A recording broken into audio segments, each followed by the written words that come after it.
Hey guys, welcome back. आज हम लोग a horse and to goats का पार्ट 1 कंप्लीट करेंगे। उसके 2 और पार्ट हैं और इसके राइटर हैं R.K. नारायण, जो कि जिनकी एक बुक थी जिसमें शॉर्ट स्टोरीज हुआ करती थी। उसकी वजह से वो फेमस हुए थे। मतलब ये बहुत ही उनकी फेमस जो है सीरीज थी।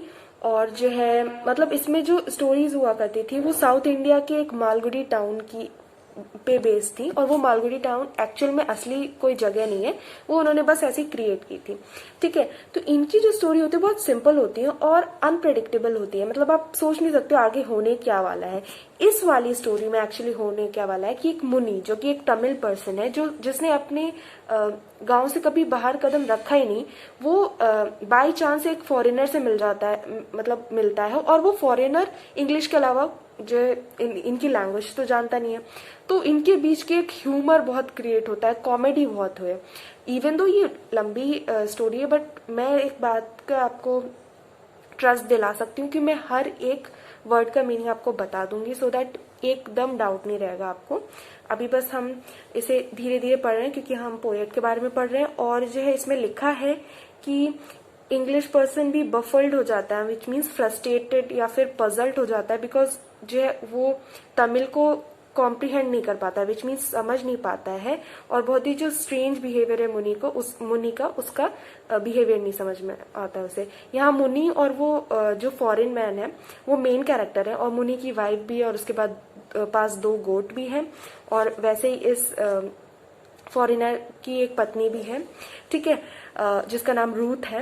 एंड मुनि जो है, मुनि भी इसमें लिखा है मिस्टिफाइड हो जाता है। इक्वली मिस्टिफाइड मीन्स इक्वली पजल्ड है, एज जो अमेरिका का जो आया हुआ पर्सन है वहां से, फॉरेन पर्सन, वो भी बहुत ज्यादा मतलब परेशान हो जाता है, बिकॉज इनकी लैंग्वेज का डिफरेंस इतना है। ये कुछ कहता है, इसे कुछ समझ में आता है, इसे मतलब हमारे लिए एकदम हंसी ही हंसी होती है इसमें। ठीक है, पहला कुछ पार्ट जो पार्ट 1 में पढ़ाऊंगी उसमें ज्यादा हंसी नहीं होने वाली, बिकॉज यहाँ मेनली उसके टाउन के बारे में बताया जा रहा है। वो इंसान मतलब जो मुनि है उसका पूरे फैमिली बैकग्राउंड के बारे में ये सब समझाया जाएगा।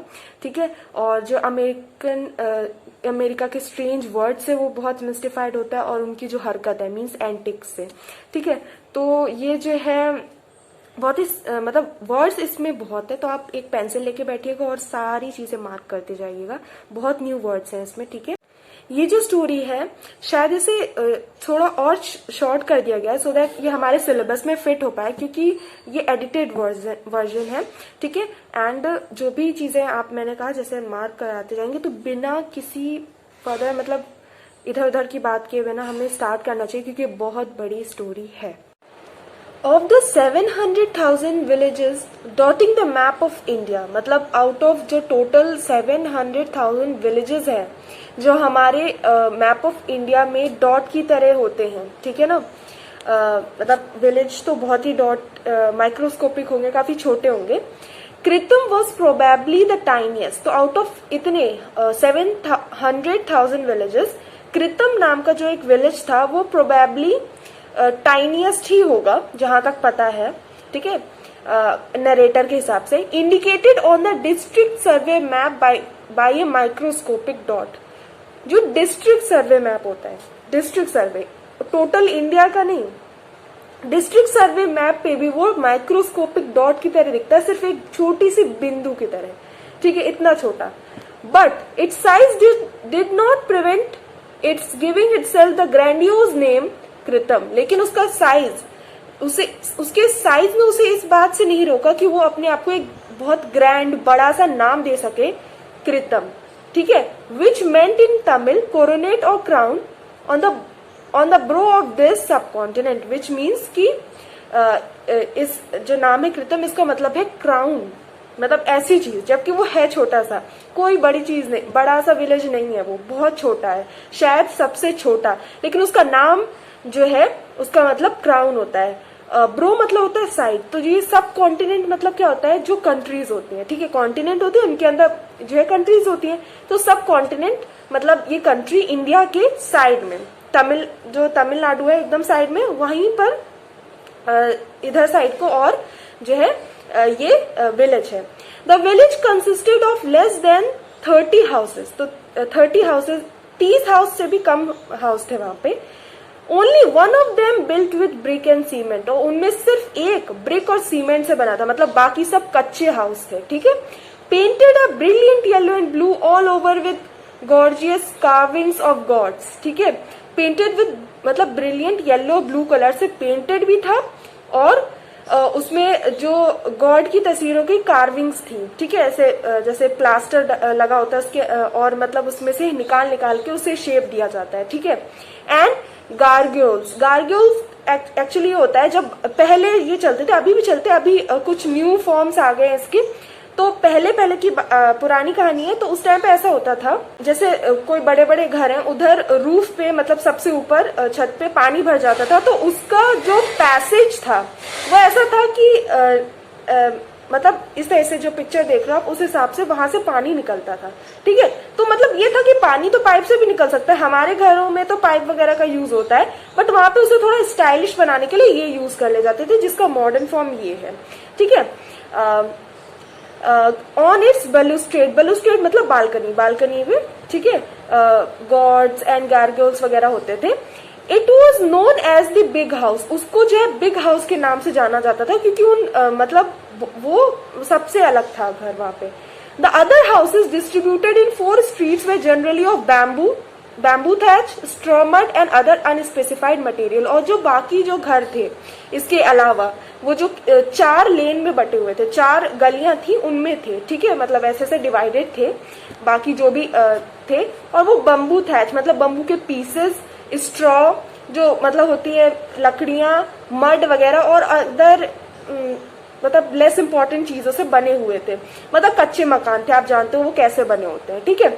मुनीस was the last house in the 4th street, 4th street में मतलब कितनी गली है, 4 गली, उसमें से 4थी गली में लास्ट घर मुनी का था, ठीक है। Beyond which stretch the fields, मतलब उसके बियॉन्ड, उस घर के बियॉन्ड फिर जो सारी जमीन थी वहां पे खेती बाड़ी का यूज हुआ करता था, बाकी ये 4 लेन जो थी वो उधर लोग रहते थे, ठीक है। In his prosperous days Muni had owned a flock of 40 sheep, तो जब उसके प्रॉस्परस मतलब बहुत अच्छे दिन हुआ करते थे, ठीक है, मतलब जब वो यंग था तो वो अपने लिए कमा सकता था, अब तो बूढ़ा हो चुका है, ठीक है। तो उसके प्रॉस्परस डेज में उसके पास 40 शीप्स एंड गोट्स का एक पूरा फ्लॉक था, झुंड था, जिसे वो मतलब जिसकी मदद से उसे वूल मिल जाता होगा, शीप से दूध मिलता होगा, ठीक है, ये सारी चीजें थी। And sallied forth every morning driving the flock to the highway a couple of miles away, ठीक है। तो क्या होता था कि वो सेल्ड मतलब होता है ऐसे आराम से मूव करना, एकदम जैसे सैनिक लोग चलते हैं सीधे सीधे, तो अपने आपको पता है वो एनिमल्स को लेके कैसे लोग चलते रहते हैं, डंडी लेके सीधे लाइन में, और एनिमल्स उनको फॉलो करते हैं, इसलिए उन्हें स्ट्रेट चलना पड़ता है, ठीक है। तो ऐसे ही कपल ऑफ माइल्स में तो काफी सारी कुछ मील दूर एक हाईवे था, वहां पर अपने सारे जो फ्लॉक को ले जाता था, मतलब, और वहां पे उन्हें चराता था। There he would sit on the pedestal of a clay statue of a horse while his cattle grazed around. वहां पे वो पेडेस्टल मतलब होता है बेस, जो स्टैचू का बेस होता है, वहां पे एक हॉर्स का स्टैचू था, वहां वो बैठ जाता था, ठीक है। और तब तक क्या होता था, उसके जो कैटल थे वो इधर उधर अपना घास खाते रहते थे। He carried a crook at the end of a bamboo pole and snapped foliage from the avenue trees to feed his flock.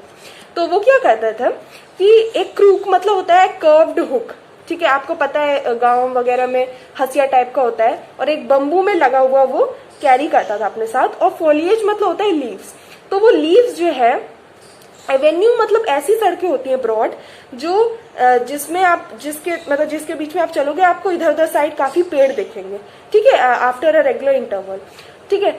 तो वो वहां पे जाके उसी की मदद से वो ऐसे ऊंचे ऊंचे पत्तियां सब गिरा देता था काट के, ठीक है, ज्यादा मेहनत भी नहीं लगती थी, और उसकी जो फ्लॉक थी वो खा लेते थे, ठीक है।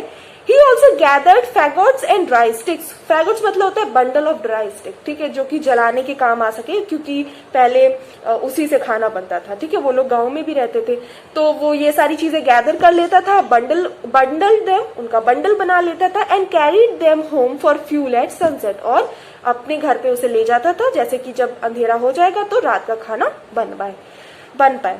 His wife lit the domestic fire at dawn. Dawn मतलब वो समय होता है जब शाम का समय होता है, जब जो सूरज तो नीचे चला जाता है हॉरिजन के, लेकिन लाइट तब भी थोड़ी रहती है, आप देख पाते हो, ठीक है।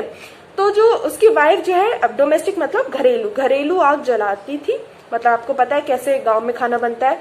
बॉईल करती थी वाटर को एक पतीले में जो मड का बना हुआ था, और उसमें जो है कुछ हाथ भर के मिलेट का फ्लावर, वो मिलेट का जो आटा था वो उसमें डाल देती थी, उसमें थोड़ा सॉल्ट डालती थी, और उसमें इस तरीके से उसका दिन का पहला खाना बन जाता था, जब मतलब वो ब्रेकफास्ट करता होगा।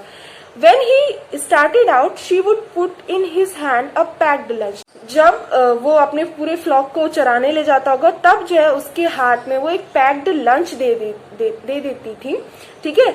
Once again the same millet cooked, अब वही सेम मिलेट को वो कुक करती थी, ठीक है, लेकिन उसको लिटिल बाउल में कन्वर्ट करके, थोड़ा सा ऐसे गोल गोल बना के, ठीक है, और विच ही कुड स्वेलो, स्वेलो मतलब निगलना, जो कि वो निगल सके रॉ ऑनियन के साथ मिड डे में। मिड डे मतलब दिन का आधा जो समय होता है, विच मीन्स आफ्टरनून के टाइम पे वो वहां जाएगा, वहां पे भूख भी लगेगी उसे, ठीक है। His fortunes had declined gradually, तो अब ये सारी बात कब की जा रही थी, जब उसके पास उसके प्रॉस्परस डेज चल रहे थे। अब क्या हो रहा है, हिज फॉर्च्यून हैज डिक्लाइन, उसके जो फॉर्च्यून, उसके गुड लक था वो डिक्लाइन हो गया, कम हो गया, ग्रेजुअली धीरे धीरे कम होता गया, अननोटिस्ड मतलब उसे खुद नहीं पता चला कैसे उसकी जो शीप थी वो कम होती गई, उसके पैसे कम होते रहे, वो बूढ़ा होता गया। From a flock of 40 which he drove into a pen at night, ठीक है, मतलब कि फ्रॉम अ फ्लॉक ऑफ 40, जो उसका 40 का पूरा एक झुंड था, ठीक है, उससे his stock has now come down to the 2 goat, और अब उसके पास कितनी गोट बची है, 2। His stock has now come down to the 2 goats which were tethered to the trunk of a drumstick tree which grew in front of this hut, ठीक है।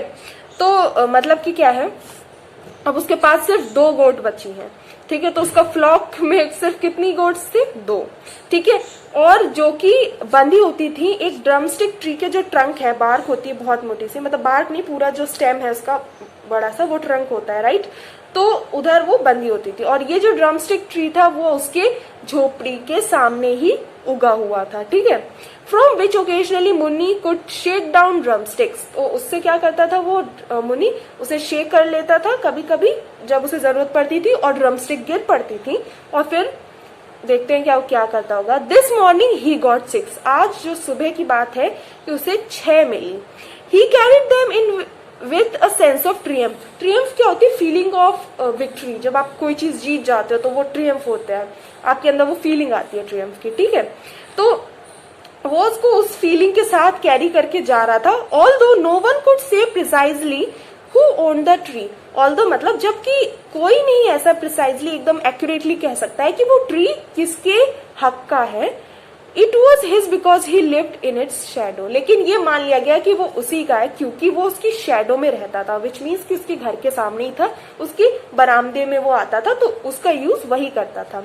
His wife said, if you were content with the drumstick leaves alone I could boil and salt some for you, तो वो उसकी wife कहती है, ठीक है, 6 उसे मिली थी, अगर कंटेंट मतलब होता है सेटिस्फाइड, अगर तुम इन ड्रमस्टिक जो है लीव्स उसे खाकर ही संतुष्ट हो जाओ, तो मैं तुम्हारे लिए बॉईल करके उसमें कुछ सॉल्ट डाल के तुम्हें बना सकती हूँ खाना। Oh I am tired of eating those leaves, तो कहता है मैं तो थक गया हूँ ये लीव्स खाते खाते। I have craving to chew the drumstick out of sauce I tell you, तो क्रेविंग मतलब होता है स्ट्रॉन्ग डिजायर, तो मेरे अंदर एक बहुत इच्छा है कि मैं सॉस के साथ खाऊं। सॉस मतलब यहाँ पे है चटनी, सॉस उस टाइम पे नहीं हुए करते थे, सॉस उसे पता भी कैसे होगा इंग्लिश वर्ड, ठीक है, ये सब वो अपनी उसकी जो तमिल लैंग्वेज है उसी में वो बात कर रहा है, ठीक है।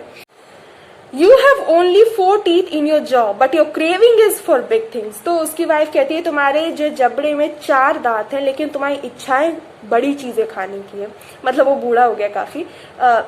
4 दांत है या नहीं हमें नहीं पता, वो शायद उसे बढ़ा चढ़ा के कह रही हो, ठीक है, कोई वो बात नहीं है। All right get the stuff for the sauce, तो वो कहती है ठीक है अगर तुम्हें खाना है तो सॉस बनाने का सामान तो लाओ, and I will prepare it for you, और मैं तुम्हारे लिए वो बना दूंगी। After all, next year you may not be alive to ask for anything. After all, next year तो शायद तुम जिंदा ही ना रहो कुछ भी मांगने के लिए.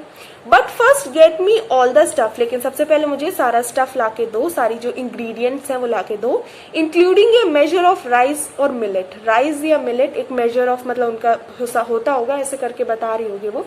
And I will satisfy your unholy craving. और मैं तुम्हारी ये अजीब सी craving जो है उसको सेटिस्फाई कर दूंगी. Our store is empty today. आज हमारा जो खाने का घर मतलब जो सामान रखा है वो पूरा स्टोर खत्म हो चुका है. Dal, chilli, curry leaves, mustard, coriander, gingelly oil मतलब तिल का तेल, एंड 1 लार्ज पोटैटो. ये सब वो लिस्ट उसे बताती है. ठीक है. गो out and get all this. जाओ बाहर और ये सारी चीजें लेके आओ. He repeated the list after her in order not to miss any item and walked off to the shop in the 3rd street. तो वो 4th स्ट्रीट में रहता था तो वो 3rd स्ट्रीट में गया और जाते जाते ये सारी जो लिस्ट है वो बड़बड़ाता गया सो दैट वो भूल ना जाए. Muni sat patiently on an upturned packing case below the platform of the shop. तो क्या बड़ी शांति के साथ जो है एक उल्टा अटैची रखी हुई थी, एक उल्टी. ठीक है. एक शॉप के नीचे वहां पे जाके वो बैठ गया उस पे जाके. ठीक है. The shopman paid no attention to him. लेकिन शॉपमैन ने उसके ऊपर बिल्कुल ध्यान नहीं दिया. ठीक है. वो अपना बिजी होगा. Muni kept clearing his throat, coughing and sneezing until the shopman could not stand it any more. ठीक है. तो मुनि जो है अपने गले को ऐसे करके साफ करता गया, कफ करता गया, मतलब छींकता गया, खांसता गया, जब तक शॉपमैन को रहा नहीं गया और वो बिल्कुल उसे और जो है बर्दाश्त नहीं हुआ. उसने कहा anymore and demanded what ails you. तो वो कहता है तुम्हें क्या परेशानी है, क्या तुम्हें कौन सी चीज तुम्हें परेशान कर रही. ails you मतलब यही है. You will fly off that seat into the gutter if you sneeze so hard, young man. तो वो थोड़ा सा ताना मार के कहता है कि तुम यहाँ से उड़ के चले जाओगे इस सीट से जहां बैठे हो, वहां से उस गटर में गिरोगे जाके अगर इतनी तेज खांसोगे. यंग मैन, जबकि वो यंग नहीं था. ठीक है. मुनि लाफ्ड इनऑर्डिनेटली मतलब बिना मतलब में ऐसे झूठ मूठ हंसने लगा वो. ठीक है. In order to please the shopman. क्यों वो हंस रहा था ऐसे, जैसे कि वो जो शॉपमैन है उसे खुश कर पाए. ठीक है. जैसे मान लो कोई इंसान कोई जोक मारता है. ठीक है. उसकी जोक पे आप हंसोगे, भले ही वो हंसने लायक नहीं है, बट इससे उस इंसान को लगेगा हाँ मतलब उसको थोड़ी सी रिस्पेक्टफुल महसूस होगा. इसलिए eight being called young man. ठीक है. तो eight being called young man मतलब उसने यंग मैन कहा था, यही तो उसका मजाक था. तो उसी पे जो है मुनि हंसता है. This completely won the shopman over. He lacked his sense of humour to be appreciated. ठीक है. तो ये जो है इसकी वजह से क्या हुआ, शॉप मैन को मतलब अच्छा महसूस हुआ बहुत, और उसे लगा कि ये तो मतलब उसको ये अच्छा लगा कि उसका जो सेंस ऑफ ह्यूमर है उसको लोग अप्रिशिएट कर रहे हैं, मतलब उसको अप्रिशिएट किया गया तो उसको अच्छा लगा. लाइक सभी को अप्रिशिएशन चाहिए होता है, राइट.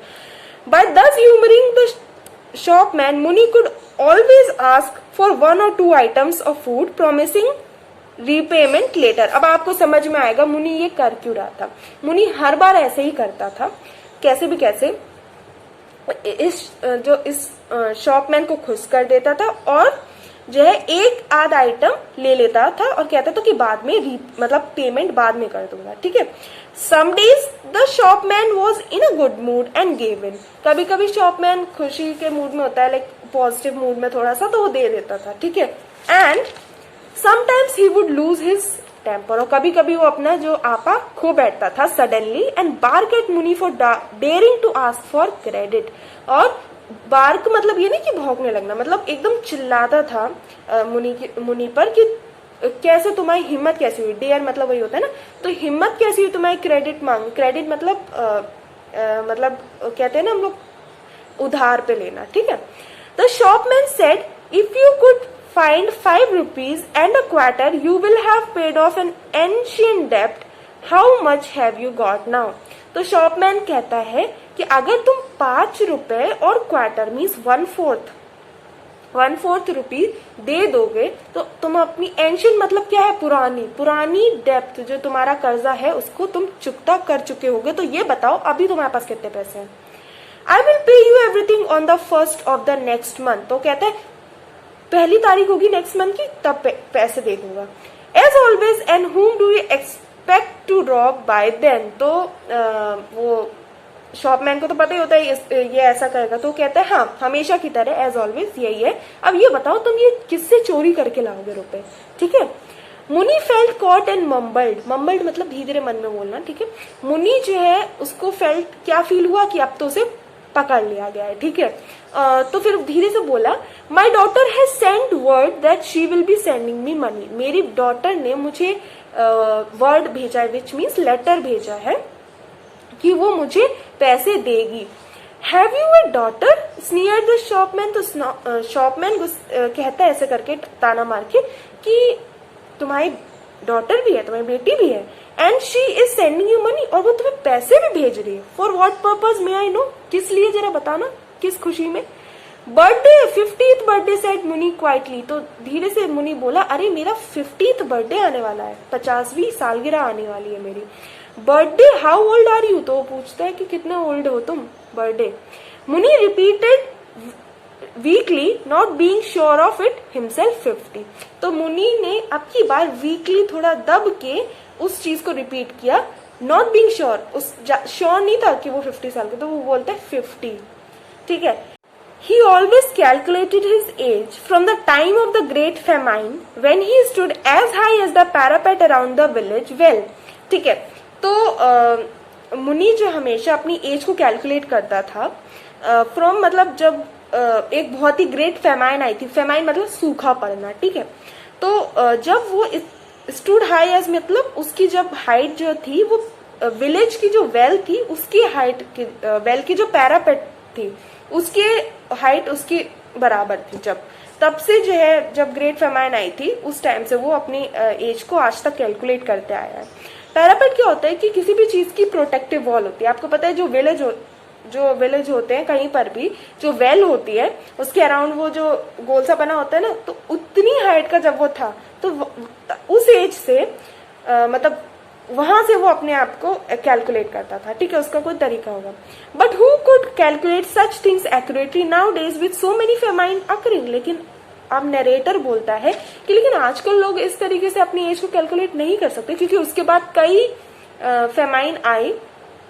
तो पहले बहुत कम फेमाइन्स आती थी लेकिन अब तो बहुत बीच मतलब आती रहती हैं। उसकी वजह से वो भूल गया होगा कितनी उसकी एज है, मतलब बाद में उसने फिर से काउंटिंग शुरू कर दी होगी। The shopman felt encouraged when other customers stood around to watch and comment.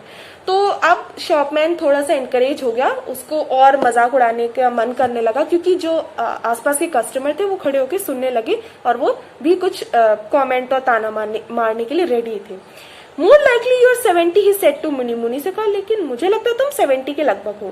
You also forget that you mentioned A birthday 5 weeks ago when you wanted castor oil for your holy bath। और तुम ये भी भूल गए मुनि कि तुमने 5 week पहले विच मीन्स अराउंड 1 महीने पहले तुमने ये कहा था कि तुम्हारा बर्थडे है और उसकी वजह से तुम कैस्टर ऑयल मुझसे लेके गए थे फॉर ये होली बात, जो बात होती है उनकी जो धार्मिक कोई भी है ना उसके लिए। At this मुनि unobtrusively rose and moved off। unobtrusively मतलब कि थोड़ा अनअट्रैक्टिव वे में वो एकदम से अजीब तरीके से उठा और वहां से चलते बना, ठीक है। He later told his wife that scoundrel would not give me anything। और उसने लेटर अपने वाइफ से कहा कि वो दुष्ट मुझे कुछ नहीं देने वाला। So go out and sell the drumsticks for what they are meant, या फिर for what they are worth, ठीक है। मतलब इसलिए वो मुझे कुछ नहीं देने वाला, इसलिए मुझे कुछ मिलेगा भी नहीं, इसलिए ऐसा करो वो जो ड्रम स्टिक्स थी बनाने के लिए उनको जाओ वहां बाहर भेजो, बेचो और मतलब वो उनके साथ करो जो इसके लिए वो बनी हुई है, ठीक है। मतलब बेचने के लिए हम लोग उन्हें वैसे रोज बेचते हैं तो आज भी बेचते। तो he flung himself down in a corner. वो एकदम से ऐसे करके बैठ जाता है कॉर्नर में to recover from the fatigue, ठीक है। रिकवर मतलब होता है रिकवर, ठीक है, उस सदमे से बाहर आना, ठीक है। फ्रॉम द फैटिक क्या होता है टायर्डनेस, बहुत ज्यादा एक्सट्रीम आप थक जाओ मेंटली या फिजिकल, आपने कुछ काम किया है चोट लगने की वजह से उस हिसाब से, ठीक है। Of his visit to the shop. तो जो वहां पे उसकी बेइज्जती हुई उससे रिकवर होने के लिए वो साइड में एकदम बैठ गया। ठीक है। His wife said you are getting no sauce today nor anything else. तो उसकी वाइफ ने उससे कहा कि तुम्हें ना सॉस मिलेगा आज ना कुछ खाने के लिए। I can't find anything to give you to eat. मुझे कुछ भी नहीं मिल रहा है स्टोर पे, अपने जो फूड स्टोर है वहां पे, कि मैं तुम्हें कुछ दे पाऊं। Fast till the evening I will do you good. अच्छा, वो कहती है कि शाम तक मैं तुम्हारे लिए कुछ ना कुछ बंदोबस्त कर लूंगी खाने का। Take the goats and be gone now. अभी गोट को लो और जाओ यहाँ से। She cried and added don't come back before the sun is down. ठीक है। क्राइड मतलब ये नहीं रोना, क्राइड मतलब होता है चिल्लाना। ठीक है। तो वो चिल्ला के कहती है और ये भी कहती है कि डोंट कम बैक, जब तक सूरज ढल ना जाए आना जाना यहाँ पे। He knew that if he obeyed her she would somehow conjure up some food for him in the evening। तो मुनि को भी ये पता था कि अगर वो उसकी बात मान लेता है अपनी वाइफ की, तो somehow उसकी वाइफ कुछ ना कुछ मेहनत करके कैसे भी खाना मैजिकली ले ही आएगी, मतलब उसका बंदोबस्त कर लेगी। कॉन्जर मतलब ये होता है, ठीक है, कुछ मैनेज करना मैजिकली। ठीक है। Only he must be careful not to argue and irritate her. सिर्फ इस बात के उसे ध्यान रखना है कि अपनी वाइफ को इरिटेट ना करे, उससे लड़ाई ना करे। Her temper was undependable in the morning but improved by evening time.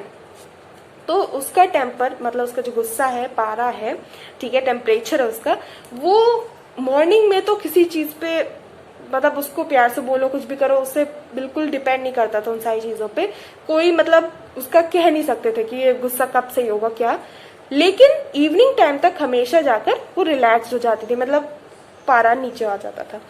She was sure to go out and work, grind corn in the big house. Big house में जाके ये बात की श्योरिटी थी कि अब वो मतलब ऐसे समय में वहां बड़े घर में जाके ग्राइंड करना, पीसना, मतलब जो भी है चीजें पीस कर। स्वेप्ट और स्क्रब एनी, स्क्रब मतलब कुछ ऐसे नोचना, ठीक है, जैसे स्वीप मतलब होता है पोछा लगाना, ठीक है, तो साफ सफाई करना। और ऐसे साफ सफाई मतलब स्क्रब करके समवेयर कहीं कर कुछ भी करके कुछ इतना अर्न करके ले आती थी मनी कि फूड स्टफ वो खरीद ले।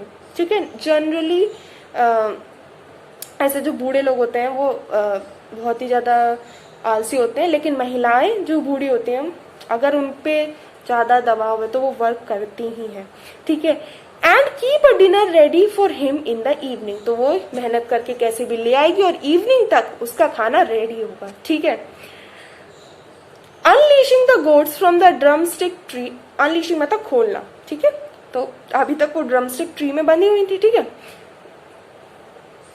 मुनि started out driving them ahead and uttering weird cries. ठीक है।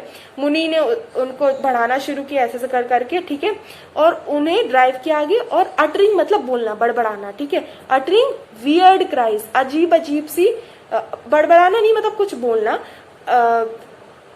क्राई मतलब चिल्लाना, अजीब अजीब सी आवाज निकालते हैं वो लोग। अब मैं निकाल के नहीं दिखाऊंगी आपको वो कैसे उन्हें कहते हैं कि आगे बढ़ने को एनिमल्स से कैसे बात की जाती है। From time to time in order to urge them going. ठीक है। और बीच बीच में फ्रॉम टाइम टू टाइम वो आवाजें निकाल निकाल के उनको आगे बढ़ाता रहा, जैसे कि वो आगे बढ़ते रहे। He passed through the village with his head bowed in thought. वो विलेज के थ्रू जब पास होता हुआ जा रहा था, ठीक है, अपनी जो भी स्ट्रीट्स के थ्रू होते हुए जा रहा था, तो जो है अपने सिर को ऐसे बो करके जो है कुछ सोचता हुआ जा रहा था।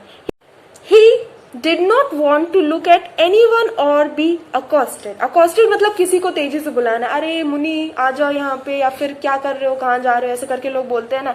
तो वो जो है किसी की तरफ देखना नहीं चाहता था और ये भी नहीं चाहता था कोई उसे बुलाए। ठीक है। A couple of cronies lounging in the temple corridor hailed him but he ignored their call। couple of मतलब कुछ दो तीन जो उसके क्रोनीज मतलब जो बहुत क्लोज फ्रेंड होते हैं। ठीक है। लॉन्जिंग मतलब ऐसे बैठे हो आराम से, ऐसे बूढ़े लोग क्या करते हैं, बैठे रहते हैं और बातें करते रहते हैं, दुनिया की बातें, न्यूज़पेपर पढ़ना, ये सब। तो वो जो है टेम्पल के कॉरिडोर में थे और उसे हेल्ड मतलब किसी को बुलाना, तो बुलाया भी उन्होंने, but he ignore their call, but उसने उनकी बातों को इग्नोर कर दिया। The shopman had said that he was 20। Actually वो क्या सोच के जा रहा था, क्या गहरे चिंतन में था वो, कि शॉपमैन ने उससे कहा था कि 70 के हो तुम। At 70 one only waits to be summoned by God. और वो सोचता है कि 70 ईयर्स की एज में एक इंसान भगवान के बुलावे का ही इंतजार करता है, ठीक है। When he was dead what would his wife do. वो सोचता है कि जब वो मर जाएगा उसकी वाइफ क्या करेगी। They had lived in each others company since they were children. जब से वो बच्चे थे वो एक दूसरे के कंपनी में रहे। He had been told on their day of wedding that he was 10 years old and she was 8. तो उसे ये बताया गया था जब उसकी शादी हो रही थी कि वो 10 साल का है और उसकी पत्नी 8 साल की। प्रोजेनी नन, प्रोजेनी मतलब होता है बच्चे, प्रोजेनी नन मतलब उसके जो बच्चे नहीं थे, ठीक है। Perhaps a large progeny would have brought him the blessings of God. ये माना जाता था कि जिसके पास जितने बच्चे हैं उतना ही भगवान की कृपा है उनपे। तो वो कह रहा है, सोचता है मन में कि शायद ज्यादा बच्चे मेरे पास होते या फिर होते बच्चे तो हमारा जीवन ज्यादा अच्छा होता। Only on the outskirts did he lift his head and look up. Outskirts मतलब वो जगह होती है जो एक टाउन है उसका एक ऐसा एरिया जहाँ पे लोग बहुत थे, मतलब हलचल रहती है। आउटस्कर्ट होता है बाहरी एरिया, ठीक है। जैसे हमने ए फेस इन द डार्क में भी इसकी बात की थी, आउटस्कर्ट आया था पहले पैराग्राफ में नाम, तो मतलब वर्ड आया था। तो ऐसा एरिया, अब वो कहाँ जा रहा है, जंगलों के रास्ते से थोड़ा होते हुए जाता है, और है ना ये हम देख चुके हैं। तो वो वहां पे आउटस्कर्ट्स मतलब वो पूरे रास्ते भर नीचे ही मूव करा रहा है। वैसे तो बहुत बड़ा विलेज नहीं है बट फिर भी नीचे करा रहा। और फिर जब वो आउटस्कर्ट्स के एरिया में पहुंच गया तभी जाके उसने ऊपर मूव किया। He urged and bullied the goats until they meandered along to the foot of the horse statue on the edge of the village. Village के just edge में, किनारे पे जो है, जब तक वो पहुंच नहीं गए तब तक जो मुनि अर्ज मतलब धक्का देता गया या फिर बुली करता गया, मतलब उनको कहता गया, वही जो वॉइसेस निकाल रहा था वो निकालते निकालते। मियांडर्ड मतलब होता है टहलते टहलते एकदम ऐसे इधर उधर, मतलब रोम करते हुए, इधर उधर रोमिंग करते हैं ना बच्चे, वैसे ही मतलब इधर उधर टहलते टहलते वो पहुंच ही गए। और वो क्या है, along to the foot of horse, जो हॉर्स का जो फुट है जहाँ पे वो जनरली बैठा करता था पेडेस्टल पे, वो वहां पे जाके बैठ गया, ठीक है। He sat on its pedestal for the rest of the day. पूरे दिन सुबह का निकला हुआ था, पूरे दिन वहां बैठा रहा। The advantage of this was that he could watch the highway and see the lorries and bus pass through to the hills, ठीक है। एडवांटेज यहाँ बैठने का ये था कि सामने ही उनके कुछ दूर पे एक हाईवे था, वहां पे जितनी भी जो ट्रक्स थे, ठीक है, बसेस थी, वो जो हिल के थ्रू जाती थी, मतलब हिली एरिया था, वहां से जाती थी, वो उनको देख सकता था, ठीक है। And it gave him a sense of belonging to a larger world. और इस तरीके से उसको एक फीलिंग आती थी कि वो एक बहुत ही लार्ज दुनिया से कनेक्टेड है। वो सिर्फ पूरी उसने जिंदगी एक ही गांव में निकाल दी, वो भी गांव आपको पता है कितना छोटा सा है, ठीक है। तो उसको लगता था वो एक बड़ी दुनिया से कनेक्टेड हो रहा है, मतलब कनेक्ट हो रहा है। The pedestal of the statue was broad enough for him to move around as the sun travelled up, ठीक है। तो जो पेडेस्टल था वो इतना ब्रॉड था कि वो आराम से इधर उधर मूव कर सकता था, जैसे कि सन ट्रेवल करता था वेस्टवर्ड। मतलब कि क्या है कि देखो वो शेड में बैठता था, हॉर्स इमेजिन करो है, उसका नीचे फुट पे वो बैठता था, ठीक है, वो भी सीमेंटेड होगा। तो सन इधर से पूरा दिन होके शाम हो गई, तो डिफरेंट पोजीशन पे सन है, तो उस जो हॉर्स है उसके नीचे इतनी जगह थी कि आराम से जगह चेंज कर सकता था अकॉर्डिंग टू कहाँ पे शेडो आ रही है, ठीक है। और he could also crouch under the belly of the horse for shade. और सिर्फ इधर उधर नहीं, जो बेली है उसके नीचे भी तो जगह है, वहां पर भी वो एकदम जैसे टेबल के नीचे हम लेट जाते हैं उस हिसाब से वो लेट जाता था, एकदम फैल के आराम से, ठीक है, crouch. The horse was nearly life size, मतलब लाइफ साइज मीन जनरली जितने बड़े हॉर्स होते हैं उतना ही बड़ा वो हॉर्स था। Moulded out of clay, baked, burn and brightly coloured. वो क्ले का बना हुआ था मोल्ड किया गया था, मतलब उसको शेप दिया गया था, बेक किया गया था, बर्न किया गया था, जैसे कि वो क्ले हार्ड हो जाए, ब्राइटली कलर्ड था, and Rudyard its head proudly. Rudyard मतलब अपराइट, जैसे ज्यादातर आप एक इमेज देखते हो जब भी किसी भी ग्रेट किंग की उस वो हॉर्स पे हो तो वो हॉर्स एकदम ऊपर मुंह किया होता है, सेम वही इमेजिन करना है आपको। Prancing it's four leg in the air, prancing मतलब होता है स्प्रिंगिंग, एकदम हाई पैर को ऐसे उठा के, आपको ज्यादातर एक पैर ऊपर होता है, नीचे थोड़ा सा होता है, तो मतलब आगे के दो पैर हवा में होते हैं, ठीक है, in the air, and flourishing its tail in a loop, और उसकी जो लूप मतलब ऐसे गोल सी उसकी टेल एकदम फ्लरिश मतलब स्प्रेड हो रही होती है, एकदम हवाओं के साथ बह रही होती है, मतलब उड़ रही होती है। Beside the horse stood a warrior with a skithy-like mustache, मूछ, और स्किथी मतलब हसिया जैसी, मतलब गोल सी एकदम, ठीक है। तो उसके पीछे एक वॉरियर खड़ा था, एक जाबाज खड़ा था। बल्जिंग आईज, उसकी आंखें एकदम निकली निकली सी बड़ी सी थी। एंड एक्यूलाइन नोज, एक्यूलाइन मतलब होता है जैसे ईगल की नोज होती है एकदम कर्व, ठीक है, नोज नहीं सॉरी बीक होती है, वो क्यों होती है, जैसे कि वो मांस में ऐसे वो हुक डाले और ऐसे चीर दे उसे, ठीक है, तो उस हिसाब से उसकी नोज एकदम बहुत पॉइंटेड सी थी। The horse itself was said to have been as white as a dhobi washed sheet. तो हॉर्स को ये कहा जाता था कि जैसे धोबी जो है एक शीट को, एक कपड़े को धोकर एकदम व्हाइट कर देता, उस हिसाब से उतना व्हाइट वो हॉर्स था, ठीक है। And had on it's back A cover of pure brocade of red and black lace, तो उसके बैक पे जहाँ पे बैठते हैं एक्चुअल में, ठीक है, उसके ऊपर का एरिया, वहां पे ब्रोसेड मतलब होता है एक टाइप का कपड़ा होता है, ठीक है, जो होता था उस टाइम पे वो काफी अच्छा माना जाता था। तो रेड एंड ब्लैक लेस के साथ, लेस तो आपको पता है वो जो झालर टाइप की होती है, ठीक है। Matching the multi coloured sashes around the waist of the warrior, और जो वेस्ट पे मतलब कमर पे वेरियर के जो कपड़ा लगा था उससे मैच होती थी वो कपड़ा जो घोड़े के पीठ पे था, ठीक है, सेम था, मैचिंग, ठीक है। But none in the village remember the splendour as no one noticed its existence, मतलब इतनी जो ब्यूटीफुल मतलब किसी को याद ही नहीं था, विलेज में किसी को भी ये जो एक ऐसी चीज प्रेजेंट है, स्प्लेंडर मतलब extremely beautiful piece of art present है, वो किसी को याद ही नहीं था, क्योंकि किसी ने नोटिस नहीं किया था कि वो अभी तक है भी वहां पे, क्योंकि इतना दूर कोई अपनी बकरी वगैरह चराने भी नहीं जाता था, ठीक है। Even Muni who spent all his walking hours at its foot never bother to look up, मतलब इवन मुनि जो है वो जो कि पूरा जो अपने वॉकिंग आवर मतलब कौन से होते हैं, दिन का समय उसके फुट के नीचे गुजारता था, उसने कभी भी मतलब बॉदर मतलब उसको भी कभी इतनी जरूरत नहीं महसूस हुई कि वो ऊपर देख ले कि कितना अच्छा कलर उसमें है, ये सब, ठीक है। It was untouched even by the young vandals of the village, vandal वो लोग होते हैं जो जानबूझ के पब्लिक प्रॉपर्टी या किसी और की प्रॉपर्टी को डिस्ट्रॉय करते रहते हैं। फॉर एग्जाम्पल कहीं पे कुछ लिख देंगे, right, we have many vandals in our schools, लेकिन जो स्कूल में करते हैं वो थोड़ा सा होता है, वैंडल्स बहुत कुछ करते हैं। तो इवन जो यंग वैंडल्स थे उस विलेज के, उन्होंने भी इस पीस को टच नहीं किया था आज तक, मतलब ये इतना ही लोगों द्वारा इग्नोर्ड चीज थी, ठीक है। Who gashed tree trunks with knives and tried to topple off milestones, मतलब जो गैश्ड मतलब मेकिंग मतलब जो बहुत ज्यादा डीप कट मारते हो कहीं पर पे, ठीक है।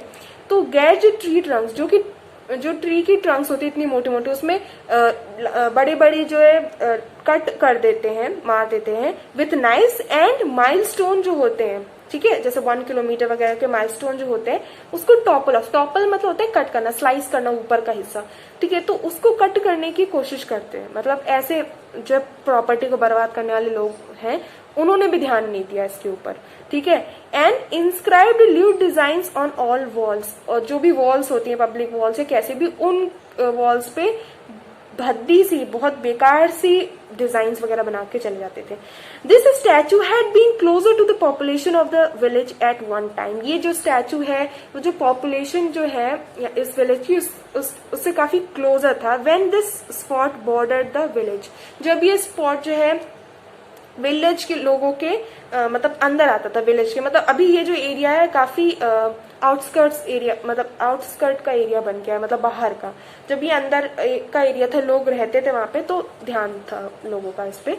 मुनि sat at the foot of the statue watching his two goats graze in the arid soil among the cactus and lantana bushes। ठीक है, तो मुनि बस बैठा वहां पे स्टैचू के फुट पे, ठीक है, और अपनी दो गोट्स को देख रहा था कि कैसे वो एरिड सॉइल होता है, ऐसी सॉइल जहाँ पे बिल्कुल पानी वानी ना हो, ठीक है, जैसे एरिड सॉइल होती है, जैसे कि डेजर्ट्स में होती है, ठीक है, जो कि अमंग, मतलब वहां पे ग्रेस कर रही थी वो, और अमंग वहां पे कैक्टस और लंटाना बुशेस भी थी। As you can see this is lantana bush, ठीक है। He looked at the sun. It was tilted westward, no doubt, but it was not time to yet. It was not the time yet to go back home. ठीक है, तो उसने सन की तरफ देखा, उसने देखा कि वो वेस्ट की तरफ थोड़ा टिल्ट हो गया था, लेकिन उसे पता था कि अभी जो है समय नहीं हुआ है घर जाने को। If he went too early his wife would have no food for him. अगर वो बहुत जल्दी चला गया, उसे खाना नहीं मिल पाएगा। Also he must give her time to cool off her temper. और उसे अपनी वाइफ को टाइम भी देना चाहिए कि वो अपने गुस्से को कम कर पाए। और फील सिंपैथेटिक, मतलब जैसे कि बेचारा, उसके ऊपर उसके बेचारी फीलिंग आए उसकी वाइफ को कि अरे ये सुबह से भूखा है इंसान। And then she would scrounge and manage to get some food. और फिर वो जो है लोगों के पास जाएगी और मिन्नत करके कैसे भी खाना ले आएगी, ठीक है। He notice now a new sort of vehicle coming down at full speed. अब वो नोटिस ये करता है, वो उसका काम यही था देखता रहना लोगों को, ठीक है। तो वो नोटिस करता है कि कुछ अलग ही टाइप की व्हीकल आ रही है, ठीक है। It look like both a motor car and बस। एक मोटर कार की तरह और बस की तरह, दोनों का एक मिक्सअप उसे लग रहा था, ठीक है। जैसे छोटा हाथी होता है, छोटा सा व्हीकल, और एक बड़े ट्रक का जो। If you have watched the video till now, इसका मतलब है कि आपको सारी बातें समझ आ ही गई होंगी। और आप मुझे बताइए भी अगर आपको कोई भी डाउट हो। मतलब वैसे तो मैंने कुछ भी छोड़ा नहीं है, बट फिर भी आपको कोई भी डाउट हो तो मुझे बता दीजिएगा, मैं बिल्कुल क्लियर कर दूंगी। और दैट्स इट। मुझे पता चलना चाहिए कि क्या आपकी तरफ से फीडबैक आ रहा है, सो दैट मैं अपने आप को इम्प्रूव कर पाऊँ। And yes, if you liked it, और अगर आपको आगे भी चाहिए ये सीरीज और आप चाहते हो कि आपको नोटिफिकेशन मिलती रहे, तो you can consider subscribing. That's it. So yeah, अब नेक्स्ट पार्ट में मिलेंगे। बस इस पार्ट के डलने के 1-2 दिन बाद दूसरा पार्ट डल जाएगा। ओके, सो या, डिस्क्रिप्शन भी देख लीजिए।